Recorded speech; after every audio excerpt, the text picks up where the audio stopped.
சென்னை துறைமுகத்திலிருந்து துருக்கி செல்வதற்காக கிளம்பிய கப்பல் என்ஜின் பழுதடைந்து நடுக்கடலில் தத்தளித்துக் கொண்டிருக்கிறது. இதுகுறித்த கூடுதல் தகவல்களை வழங்குகிறார் தலைமைச் செய்தியாளர் மகாலிங்கம். சென்னை துறைமுகத்திலிருந்து கடந்த சனிக்கிழமை இரவு கிளம்பிய சரக்கு கப்பல் ஒன்று 2 என்ஜின்களும் பழுதடைந்தால் தற்பொழுது சென்னை துறைமுகத்திலிருந்து 7 கடல் மைல் தொலைவில் தற்பொழுது தத்தளித்துக் கொண்டிருக்கிறது.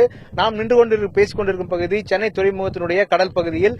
இந்த கடல் பகுதிக்கு அப்பால் தான் தற்பொழுது அந்த கப்பல் என்பது நின்று கொண்டிருப்பதாக சொல்லப்பட்டிருக்கிறது.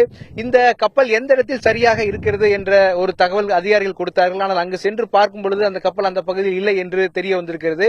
குறிப்பாக அந்த கப்பலினுடைய 2 என்ஜின்களும் கோளாறு அடைந்திருப்பதால் அது ஒரு இடத்தில் நிற்பதற்கான வாய்ப்பில்லை என்று அதிகாரிகள் சொல்லியிருக்கிறார்கள். அதே சூழ்நிலையில் நங்கூரமிட்டு அந்த கப்பலை நிறுத்தவும் முடியாது என்று அதிகாரிகள் சொல்லியிருக்கிறார்கள். இந்த கப்பலில் தற்பொழுது 21 குழுவினர் இருக்கிறார்கள். அந்த 21 நிலைமை என்ன என்பது குறித்தும் தற்பொழுது கேள்வி எழுந்திருக்கிறது.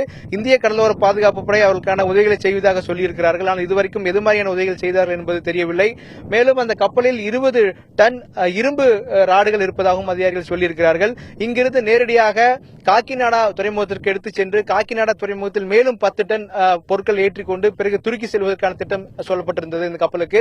ஆனால் தற்பொழுது அது நடுக்கடலில் தத்தளித்துக் கொண்டிருக்கிறது. அது மட்டுமல்லாது மாலுமிகளுக்கு கடந்த பல மாதங்களாக சம்பள பாக்கி இருந்ததால் சென்னை உயர்நீதிமன்றத்தில் வழக்கு தொடரப்பட்டது. சென்னை உயர்நீதிமன்றம் இந்த கப்பலை சிறைபிடித்து வைத்தது. அதற்கு பிறகு கடல்சார் வாணிபத்துறை இந்த கப்பல் கடலுக்குள் செல்லலாம், அதற்கான உகந்த பாதுகாப்பு அம்சங்கள்லாம் இருக்கிறது, செயல்பாடு நன்றாக இருக்கிறது என்று சான்றிதழ் கொடுத்தார்கள். அந்த சான்றிதழுக்கு பிறகு கப்பல் கடந்த சனிக்கிழமை இரவு கிளம்பியது. ஆனால் சான்றிதழ் கொடுத்ததற்கு மாறாக அந்த கப்பலுடைய 2 என்ஜின்களும் பழுதடைந்துள்ளன என்று அதிகாரிகள் சொல்லியிருக்கிறார்கள். எனவே எதன் அடிப்படையில் இந்த கப்பல் செல்வதற்கான அனுமதி என்பது கொடுக்கப்பட்டது, தற்பொழுது இந்த குழுவினருடைய உயிருக்கு யார் உத்தரவாதம், அது மட்டுமல்லாது தற்பொழுது நங்கூரம் மட்டும் நிற்கும் அளவுக்கு வாய்ப்புகள் இல்லாத சூழ்நிலையில் தற்பொழுது அந்த கப்பலுடைய பாதுகாப்பும் கேள்விக்குறியாயிருக்கிறது.